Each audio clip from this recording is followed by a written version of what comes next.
Today's gold sponsors, Iowa Western Community College, Black Hills Energy, and Maristar Casinos, and Hy-Vee, the series sponsors.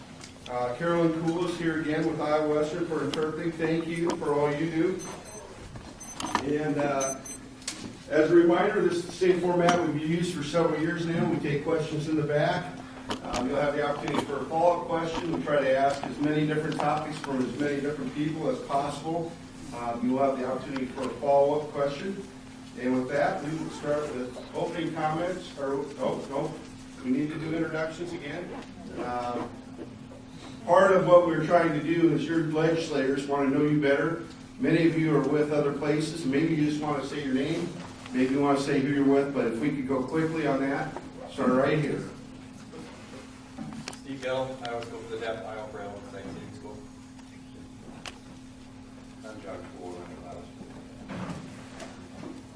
Carolyn Poole with Iowa Western Community College. Tracy Marcy, I'm an introvert. My name is Brett Welch. I was with the deaf. My name is Don Van Solen. Brad McGill, next there. Rebecca Daw, Iowa School for the Deaf. I was good for that.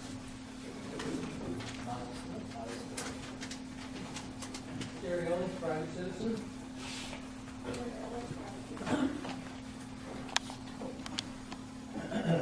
I'm Steve Martin, I'm here for the donuts.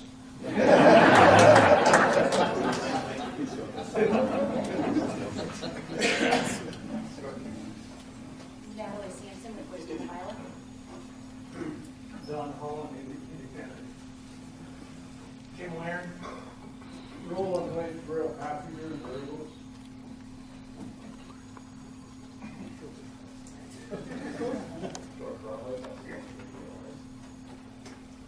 Jay Traylock, Council Community Alliance. Lisa Broder Savage, Hillsville Community Alliance. Charles Robert Savage, private citizen. Brian Shea, president of the Pot County Trails Association, and Mayor of Crescent.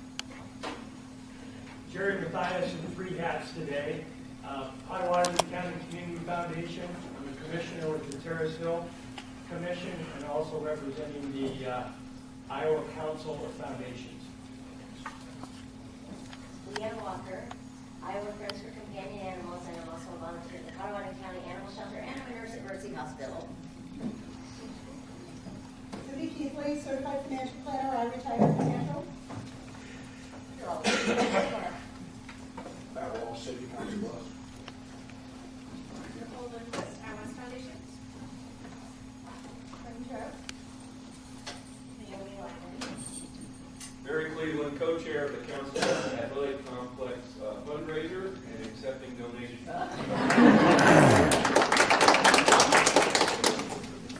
Dan Dawson, Division of Criminal Investigation, the Dylan Sarkis. Maggie Reyes, Potawatomi County. Carol Stotts, CD teacher and CDA president. Kristen Johnson, Southfield Chamber. Barry Bailey, Council on Treasurer. Deanna Hines Snyder and Patrick Ridley Snyder. Carol Forrestal. Jack Christian Thomas with Lumber. Sharon White, Council City Council. Leanne Hughes. Good morning, Jay Ferris, Trade Union and City Council Bluffs Civil Service Commission. Bob Hendricks with Hy-Vee and Lewis Central School Board. Jeff Jorgensen, Chairman, Paul Party. Local Zion, retired small business. Nancy Kuzire. Ray Don with Hy-Vee. Bonnie Leiserwitz. Martin Lizowitz. Bill Grove, Council West Schools. Lois Grove. Gary Johnson, Lewis Central Schools. Dave Johnson, American Manager. June Mitchell. Glenn Mitchell. Brian Holder, concerned citizen. Karen Collins, Methodist Jenny Edmonds. Ann Carpenter, 40 years ago attorney. Tricia Trisha Russman, Promise Partners, and Early Childhood Iowa for Potawatomi County. Good morning, Doug Goodman, clear title, Iowa Western. Stacy Goodman, Omaha Community Foundation. Ed Bremer, retired patriot. Steve Bremer, a proud Green Party member visiting from California. Connie Grunstall. Bill Beatty, retired iron worker. Emily Kinney. Dan Kenny, Iowa Western.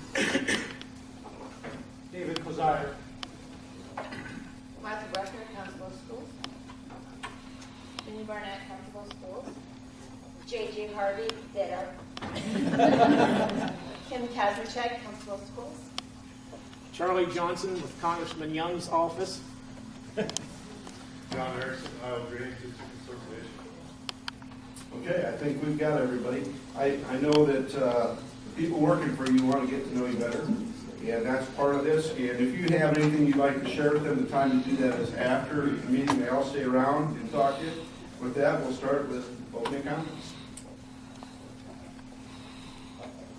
I guess I'll start. I'm Mike Grunstall. I'm the majority leader in the Iowa Senate, and this coming week is the second funnel week. That's the week where our system of sorting out the bills we're going to deal with every year.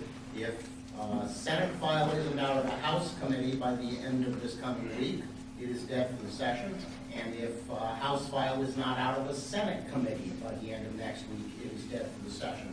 And as we always say, there are a number of safety valves in case something falls through the cracks there, coming with a bill in another way.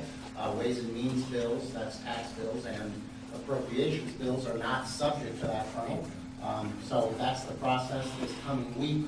I told our caucus if they hadn't yet gotten their bill passed on the Senate floor last week, it was, I said it's in a persistent vegetative state, which means we probably won't get to it this year. So that's this coming week. We'll probably see a little flurry of floor debate on Monday and Tuesday, but after that it'll be all the committees all the time. So I'll stop there. I'm Charlie McConkey. I'm a House Representative for District 15. That includes West End, Council Bluffs, and Carter Lake. I want to thank the sponsors and everybody for coming. I'm looking forward to your questions. Good morning. I'm State Representative Mary Ann Hanusa. I represent House District 16, which is roughly eastern and southern portions of Council Bluffs inside the city limits. Thank you for being here today, and thank you to Wilson for sponsoring and for the rest of our sponsors who make this possible. My colleagues have talked a little bit about the week that's coming, and I imagine Representative Forrestal and Senator Shipley will do as well. So I'm going to take a little bit of a different tack and talk a little bit about what's going on with the transportation in our community. As you know, on South 24th Street, there is a lot of work going on with the interstate lanes and development down there. And so I just want to give sort of a cautionary note. Many of us here were in a briefing yesterday by the Department of Transportation giving us kind of a heads up on some of the work that's going to be starting, and they wanted us to help caution you and caution our constituents to be very careful as you're driving in that area and in all construction areas across the state, wherever that might be, but certainly in our area there that is having so much work that's going on there. So please be careful to avoid crashes, pay attention to lane changes, and there's going to be a lot of changes that are coming quickly in the coming weeks and months, and that's exciting because the end product is going to be great for our community, but it is a bit of a struggle to get through that. So please be careful when you do travel in that area because we don't want anyone to be hurt or to be in an accident. And then one other note, as far as transportation, there is a piece of interstate or a piece of land actually that belongs to the state. If you come into Council Bluffs on exit 8, which is the Iowa Western exit, and have driven it at all, you may have noticed that it's kind of like riding on a buckboard or on a washboard because the road is pretty rough out there. And we did receive a word. I had been working on this with the Department of Transportation to see if we could get that piece of land, a piece of road repaired. I know there have been some efforts before to try to get that done as well. But with the new funding now, we are going to be able to get that road completely done. And I think that's very important for a lot of reasons. It's a heavily traveled entrance to our community. It's also the entrance to our community college. And I think we want to send a good signal when we're welcoming people into our community from that entrance and certainly to our community college, which is a star attraction for us. And so I'm pleased to be able to say that I'm not sure what the timeline is yet, but I'm very happy that that piece of land, I'm looking at Dr. Kenny and he's smiling, so Tomorrow will be fine. he knows what I'm talking about. So if you're not familiar, it's a pretty rough ride out there for about a mile stretch, and so they will be repairing that. So again, thank you all for being here. We look forward to your questions. Well, good morning. I'm Greg Forrestal. I have District 22, which is the eastern part of Council Bluffs, 10A and 10B, plus most of the rest of Potawatomi County. So I have every part, or all of every municipality except for Walnut in Potawatomi County. I chair a labor committee, which in a divided legislature is not a terribly important committee, but we do get together once in a while. But I spend most of my time working in the area of education and also help out in the human resources. So we've been working hard on the education area. We've got it down to just a few bills, Senate bills, really to be working on next week. And then, of course, the main work yet to be done in the legislature is the budget. We've been working hard on the budget. One of the things holding me up, of course, is the lack of agreement on the SSA, that's the major school funding. When you subtract last year's level of spending from the projection of the next year's revenue, we come up with $180.9 million, which is a very limited amount of money for new funding. We have committed in the House to spending $100 million in the area of K-12 education, and that leaves just $80.9 million for all of the rest of the business that the state does. So going forward with the budget will be very interesting. We hope that we can get some settlement on the school funding in the next week or so that we can continue. We actually have a deadline of May 1st to continue, so just 6 more weeks, and then they stop paying the legislature, which I think is a pretty good incentive to get out of town. So I'll turn it over to Tom. Well, thank you, Representative Forrestal. I'm Tom Shipley, Senate District 11, which is all of Union, all of Adams, almost all of Cass, and all of Potawatomi County except for Council Bluffs, except for the 2 precincts like Representative Forrestal mentioned. It's a long ways across. I'm sorry I couldn't be here 2 weeks ago, but I had 2 other forums in other parts of the district. That's where I was at because I had not been to their previous ones because I had been here. So I wanted to make a point to be here and for the next one also. As the last person to speak, I guess they've about said it all. We have passed a lot of bills in the last couple of weeks, or acted on a lot of bills in the last couple of weeks in the Senate, but of course there's a lot more to go.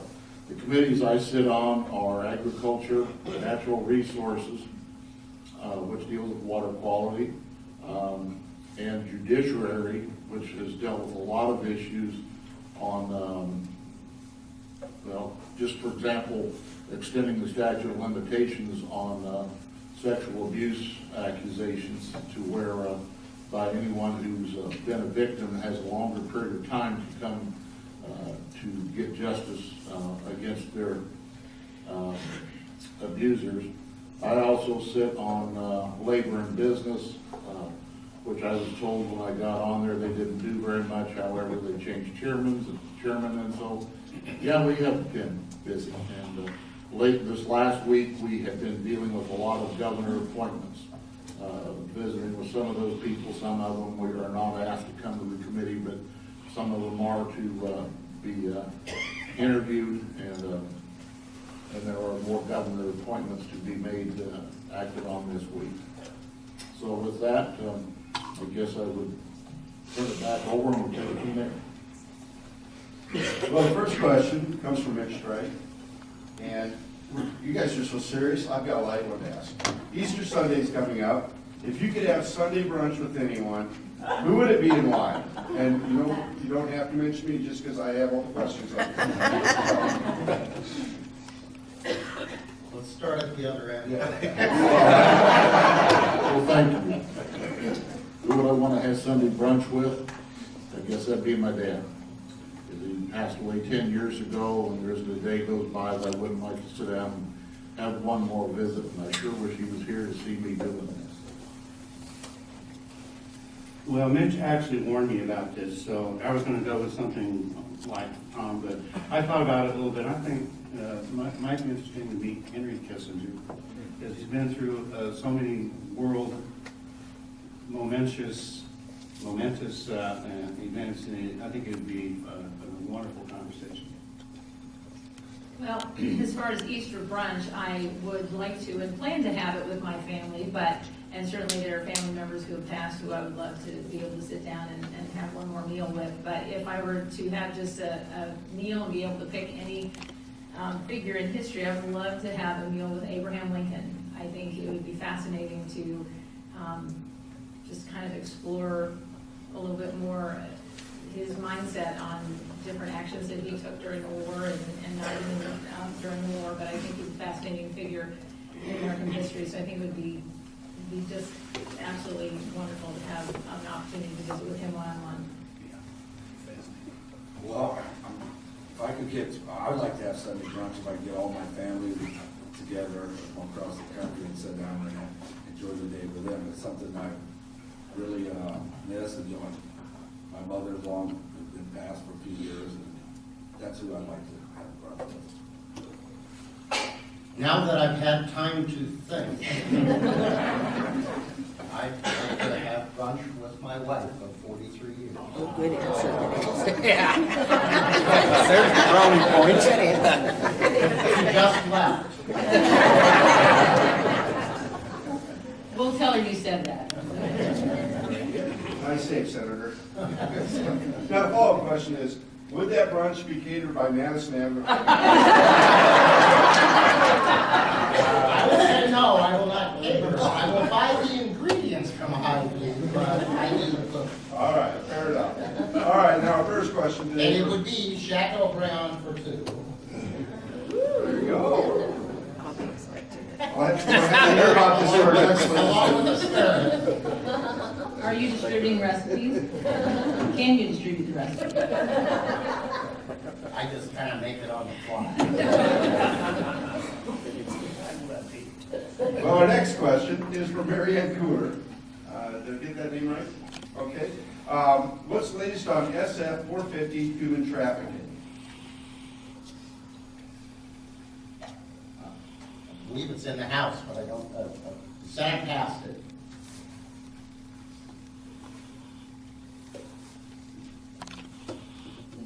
It is in the House and not. And it would likely be in Judiciary Committee, and it would likely be pursued, okay? But I don't know the details. No follow-up question, okay? None of us serve on judiciary, I believe, so it wouldn't have been on our table yet.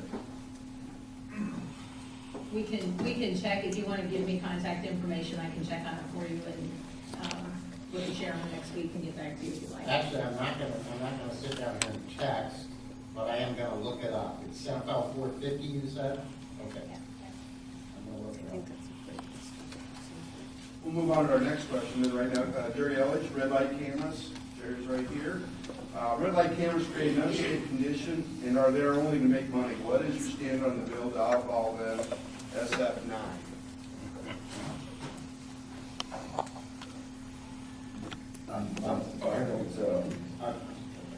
Well, first of all, in order to answer the question, I have to back up and say I'm not going to affirm the allegations in the question. According to the city, when they first put those cameras in, traffic accidents in Council Bluffs were in the neighborhood of 3,800 at those intersections, 3,800 accidents a year.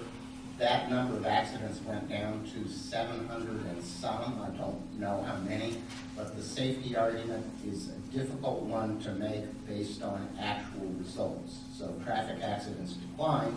By the way, just, I'm trying to do full disclosure here, they then came back up some to around, I think, 1,100. So that's the last one I heard on the statistics on the accidents. There's actually probably a more compelling accident number, and that is, if you talk to the Council Bluffs Fire Department, they have the Jaws of Life, and they went from mid-40s in terms of extractions. That means the accident was so bad, they had to bring in the equipment and cut you out of your car, okay? And they went from the mid-40s down to single digits. So on the safety argument, I think there's a pretty good case to be made that they do make intersections safer. I would also say there probably is some increase in rear end collisions where people stop short. They're coming up to it, or the light turns yellow and they kind of, maybe they should have proceeded, but out of fear of the ticket, they stopped short. So there's probably a little bit of an increase in those numbers when it's all said and done. I would say I personally don't like the fact that the people that put the cameras in tend to get more of the money out of it than the city, but that's something those folks have to negotiate and go through. And early on, those companies were taking some risk because they didn't know if we outlawed them, so there are those kinds of concerns. The Department of Transportation adopted rules I think they finalized them in February. Those rules that cities had to meet certain criteria before they could continue to use those. And so they took, is it one out, Matt? 1 out of 13. All the rest were proven to reduce. All of the ones in Council Bluffs, based on the statistics the city provided to the Department of Transportation, the Department of Transportation were justified in terms of reducing traffic accidents in those locations. So that's the situation. It is not likely legislation to outlaw those cameras, whether they're speed or stoplight cameras. It's not likely that those will be, that legislation will pass. DOT put in a process to say, if you're doing these on state highways, here's the limitations, and you've got to prove to us that it's really about safety. And they did that. Didn't they get rid of kind of a, I don't know the numbers, but a bunch in Cedar Rapids? They checked, I believe it was 34 camera locations, they had to be on state highways. 13 of those 34 were in Council Bluffs. They got rid of 10. They only found one, which was the Manawa exit because of what they call California right-hand rolling stops. Substantial application. And I'm not aware of any bills in the House. I don't study bills. I look at every single bill that comes across the desk, but if I'm not in the committee or it's not coming up for debate, I won't extensively study. But Mary Ann, you are on transportation. Are we reading bills? Not that that are up for active discussion.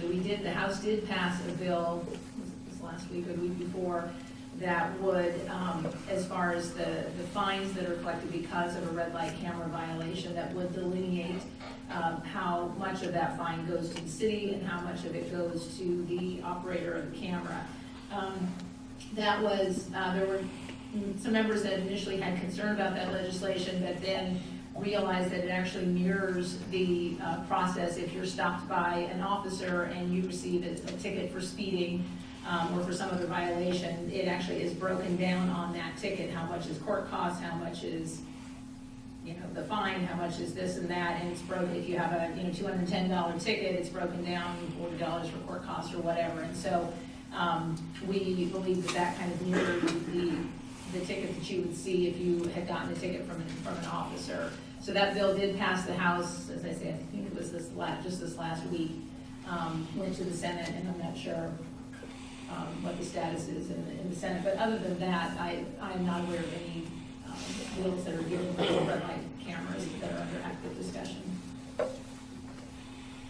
I basically have the same information. I know from the study, I read the study where there was a big reduction in accidents, and they have climbed a little bit.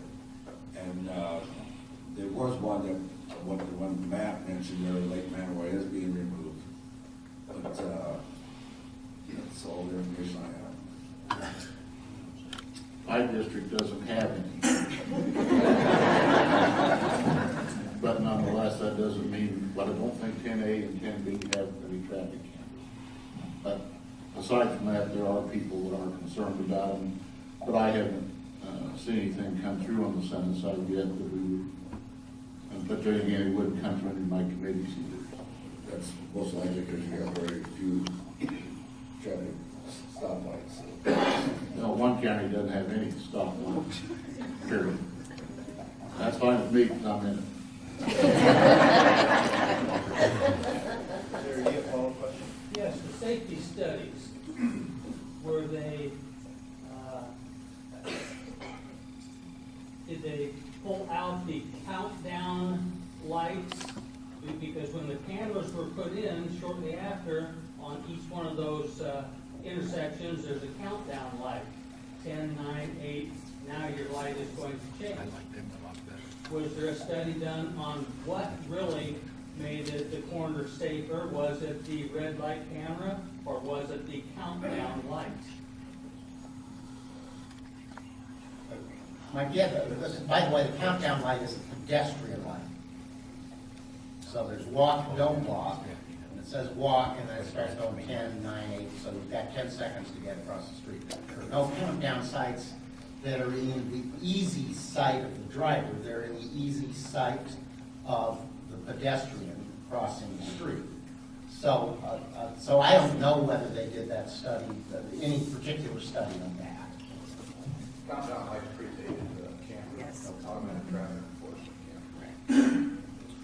And I don't believe every camera light has a countdown light, does it? I mean, Yeah, in Council Bluffs, we insisted they did, and actually the only one that doesn't, because there is not a pedestrian crossing, is the Manoa exit.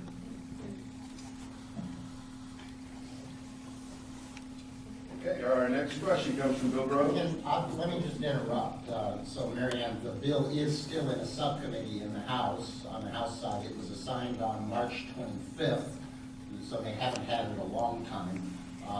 It was passed on the Senate on the 17th.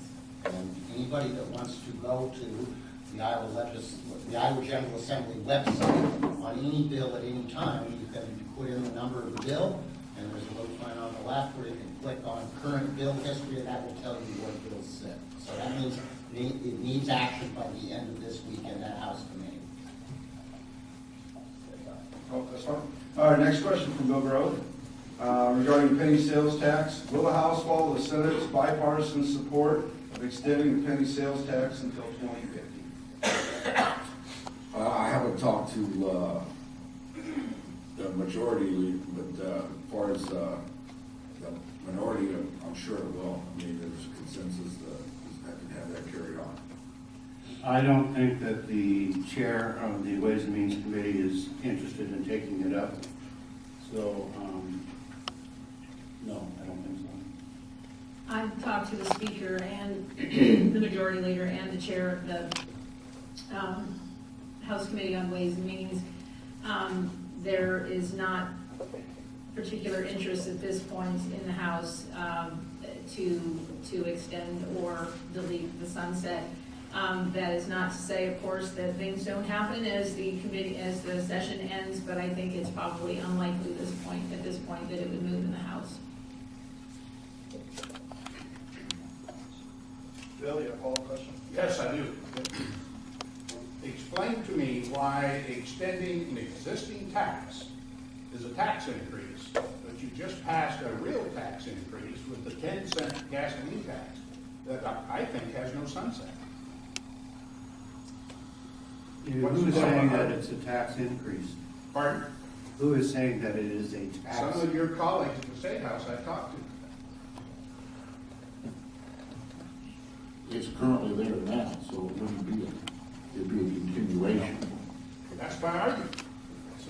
no-brainer.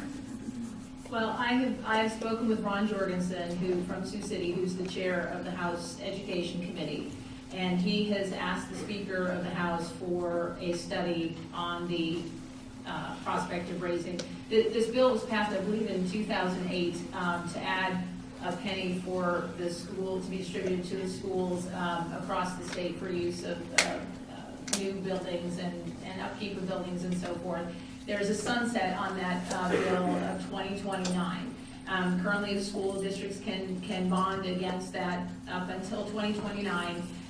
The proposal is to either eliminate the sunset altogether or to, I think the Senate bill raises it to 2049, I believe, extends it to 2049, so it would extend it 20 years.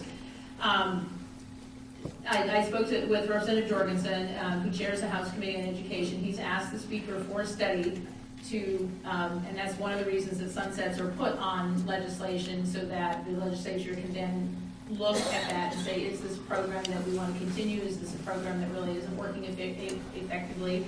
And he's asked for a study to look at the prospect of ending or extending the sunset. And then he is inclined, of course, given the results of the study, but he is inclined to offer a recommendation next year to extend or eliminate the sunset. That's what I know at this point. I had talked to many House members. I just talked to Chairman Sands again on Tuesday of this week. He is simply not interested in taking the bill up at this point in time. But I have talked to other members who, most of whom I think either weren't even aware that there was a sunset or are certainly inclined to look to lift it, or at least to hear more about it. So, do I think it's going to happen this year? To be honest with you, no, I don't. But I think that there may be positive prospects for the following year. And a few weeks ago, I did, Superintendent Bruckner and I did communicated via email, and she wrote to Representative Sands requesting that he consider that, and his answer to her, which he copied me on, left no doubt in my mind that he was opposed to it. So it's something we'll have to work on. It took years for us to go from a county by county tax that was voted by the people to a permanent, somewhat permanent tax, which was statewide. And I was involved in that process, as was Senator Gronstal, and we both favored it. It was controversial at the time, but we made a statewide system that goes for years, and it was bonded against. And as you know, across the state, there's significant work has been done as a benefit of this. And one of the things we did do this year, at least in the House, is we liberalized the spending on the Pebble levy, because we knew that we had that penny also that was helping with the infrastructure needs. So again, sometimes it takes a few years to accomplish something. Look how many years we've worked on the area of commercial property tax before we accomplish that. So never give up, but realize that sometimes it takes more than 1 year to accomplish a goal. I voted in favor of extending it.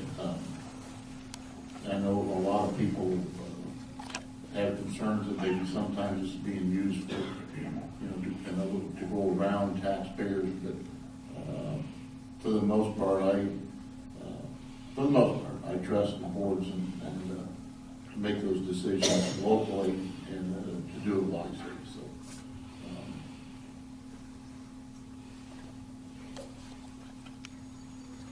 Okay, our next question comes from Jenny Barnett regarding education funding. Right from the back there. Statutory date for setting funding for schools has long since passed. What will you do to ensure schools are well funded next school year? I believe the bill, the first bill that the House passed, I think I'm wrong, but I think the first bill that the House passed was setting the state supplemental aid. That was January The 15th day of the It was session. 15th day of the session, so, and before it was before the February 1st, it was sometime the end of January. And, the Senate has passed its own bill. The two bills, of course, don't match, and so there's a conference committee. That conference committee met again this week. And we agree that it's very frustrating for the schools not to have a blueprint and a number of how they can know to budget. We know that their budgets are coming soon, or the need to certify their budgets are coming soon. We're at an impasse at this point, and I think that's unfortunate for the schools, but it was the first bill that the House passed within that 30-day statutory requirement.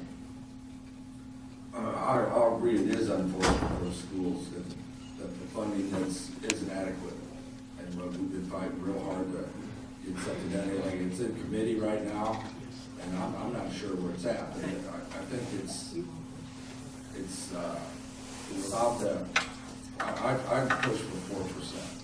That one, 1.25, just so inadequate. I get email where school boards are laying off teachers, able to fund, they're gonna increase class sizes, and that's, we're never gonna get world-class education unless we fund it properly.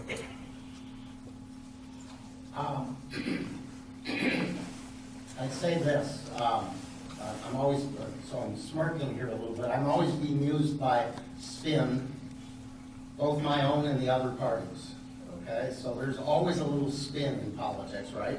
And so that, so the House, the state law says that we will set state supplemental aid or allowable growth, that we will set that number early in the session, and it says it will be in a single subject bill, that the only thing the bill does is adjust that percent of growth. Okay, so that's what state law says.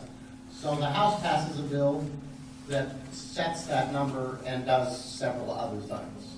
Well, their bill, from the perspective of the Senate, is illegal and not in order. It breaks the law because it isn't a single subject relative to allowable growth. But they passed it early, so I guess they get points for passing a illegal bill early, but it doesn't really mean much when it's all said and done. So, the Senate passed a bill that was legal, that dealt with the single subject of allowable growth. Our number was 4%. We sent it to the House, and to their credit, they said, well, we won't argue about if the bill is legal or illegal. We will amend it to be our number, the 1.25%, and send it back to us. We refuse to concur in the House amendment, that's the process, and that sends the bill to a conference committee. We're well aware that the date is quickly approaching for schools to finalize their budget mid-April, and so they probably need a day or two before April 15th to be able to finalize those things. Schools are having hearings across the state, and I will be honest, we were hopeful that those hearings would identify real concerns for people, more crowded classrooms, more laid-off teachers, fewer course offerings, less extracurricular activities for kids. All of those things taken together, we were hopeful that that would generate public support for going higher than 1.25%. So that's where it sits right now, but again, we are well aware of the timing. We're trying to be respectful of that. So I'm suspecting in the next 10 or 12 days, we will have an answer on that. We think it's a battle worth fighting. We think the future of kids in this state, and the numbers are pretty glaring. We will go from 35th in the country, 35th in per pupil spending, support for our kids in schools. We will go from 35th in the country to 40th. We think that's the wrong direction. We realize the state budget is tight. We've kind of staked out a territory where we say we ought to be able to improve on 35th.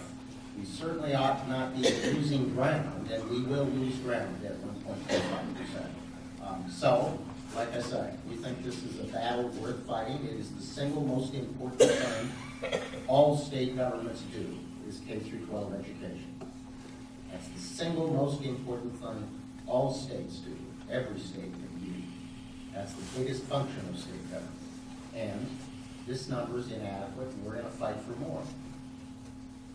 Okay, You don't win every battle you fight, and we may not win this battle, but we think it's a battle worth fighting. Done? Okay, well, when you subtract the current level of spending from the projected revenue for the next fiscal year, you find $180.9 million. The 4% proposal is well over $200 million. When, in the first meeting of the conference committee, Senator Cornbach was asked, where will you find the money? His answer was, well, first we have to pass the bill, and then we'll find the money. Okay. If we go with 4%, that means that every other program in the state of Iowa will be facing cuts.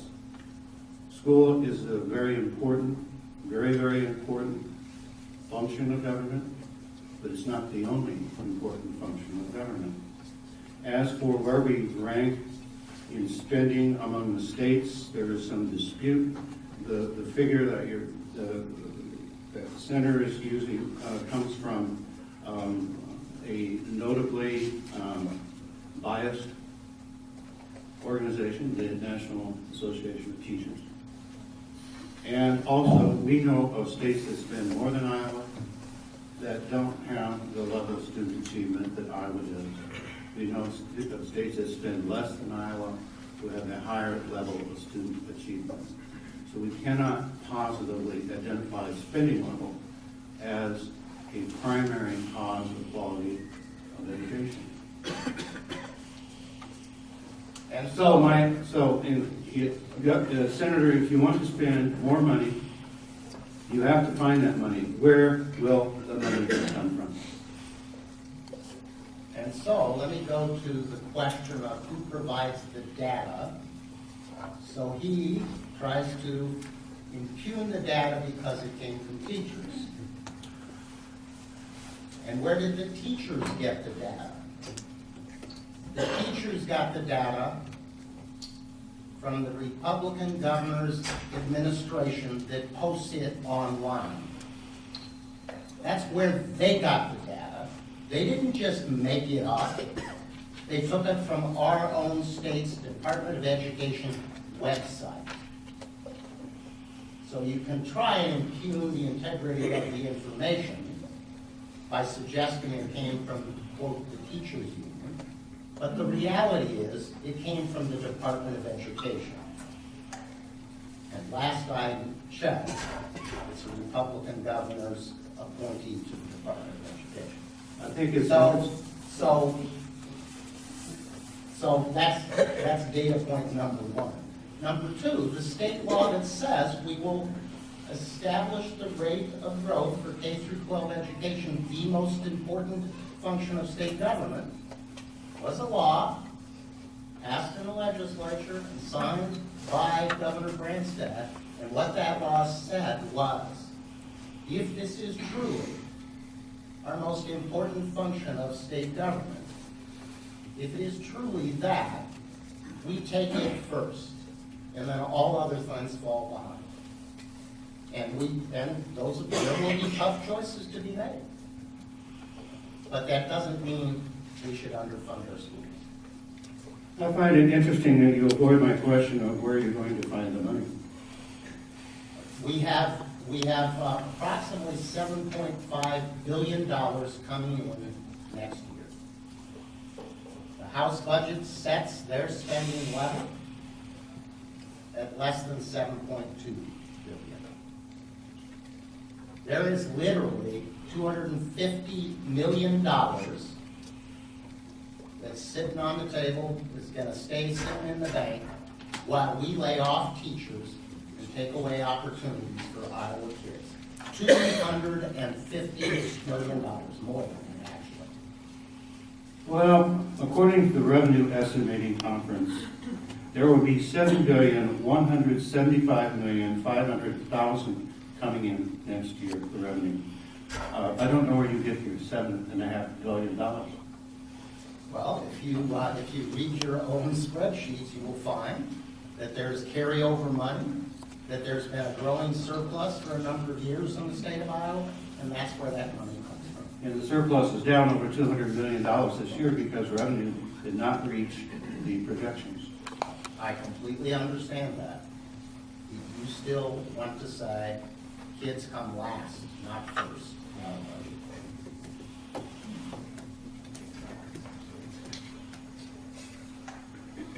Jenny, do you have a follow-up question? Well, personally, what do you feel the percentage should be? I didn't hear you, I'm sorry. Personally, what do you feel that the allowable growth percentage should be for this year? I think that we've done the best we can with 1.25% in this year. I hope for better in next year and the years following. The number was not just a number that was picked out of the air and said, we want to be mean to kids, we want to be mean to education, so let's just pick this low number.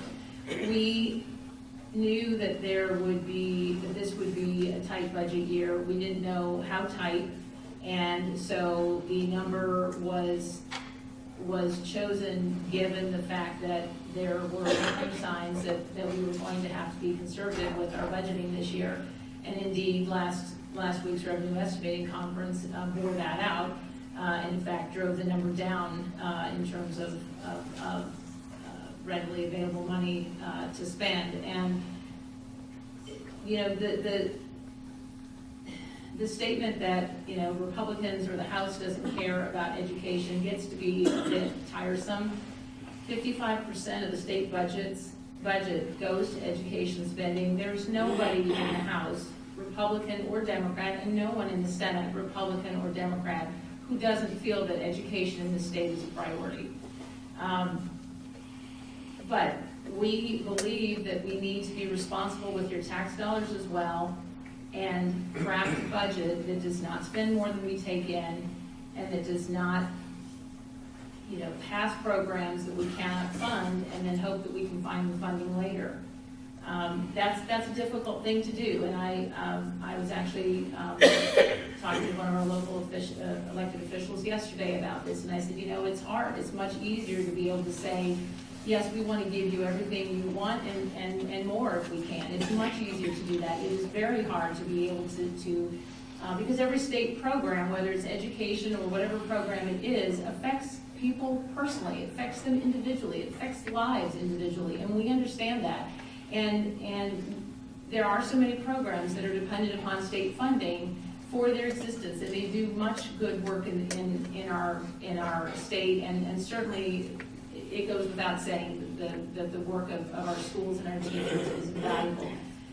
But it is difficult to be that voice that says, you know what, this is a tight year, and we don't have the money. And but I still think that Iowans expect us to be responsible with those tax dollars, that we need to be crafting budgets that try to provide as fully as we can resources for all of the programs, and that includes education, but it includes many other programs as well. So we'll continue to work on this. We'll continue to try to get through the impasse as quickly as possible, because we know it's important for schools. But we have many needs in the state, and it isn't that we want education to take a backseat at all, but it is that there just are so many needs in the state, and we have to use the monies that we have currently responsibly. When we have more money, we give more and we do more. But it's like a family budget. When you don't have as much money coming in, you have to cut back on certain things, and that's not easy either, but families have to do it. Your government should do it as well. Well, I believe that we should fund K through 12 at a 4% allowable growth. And what I see coming before me, several of my committees, several bills, is to drying up revenue. The first shortfall was when we coupled with the IRS. It was $100 million to allow companies to deduct up to $500,000 off their taxes for equipment bought. That was retroactive to last year. well, they made a mistake, we're $100 million off the expected. I go, well, no kid, we just passed out a Ways and Means, and it went through the, you know, it went through both houses. And there's some benefits in there too. I see bills coming before me all the time, for, corporations still have to pay sales tax on, the equipment they use. Not only can they deduct the materials they use, off their income tax, but now they don't want to pay sales tax on like drill bits, and just, functioning, just stuff they use in manufacture every day. I'm seeing revenues dry up, and it is gonna be tight. Because, the economy and growth, I mean, we, just got the numbers in January, we're down to, the unemployment's down to 4.2%. We added 3,100 jobs, which is, I don't think is near enough. I mean, we need to do more in that area. But that's the reason it is tight, because we're drying up revenues.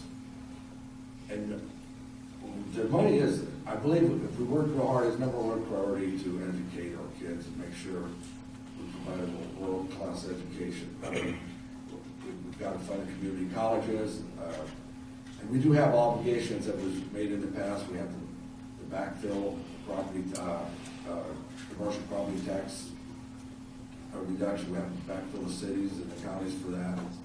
But I believe if we work together, it could be done. I sat here quietly just listening.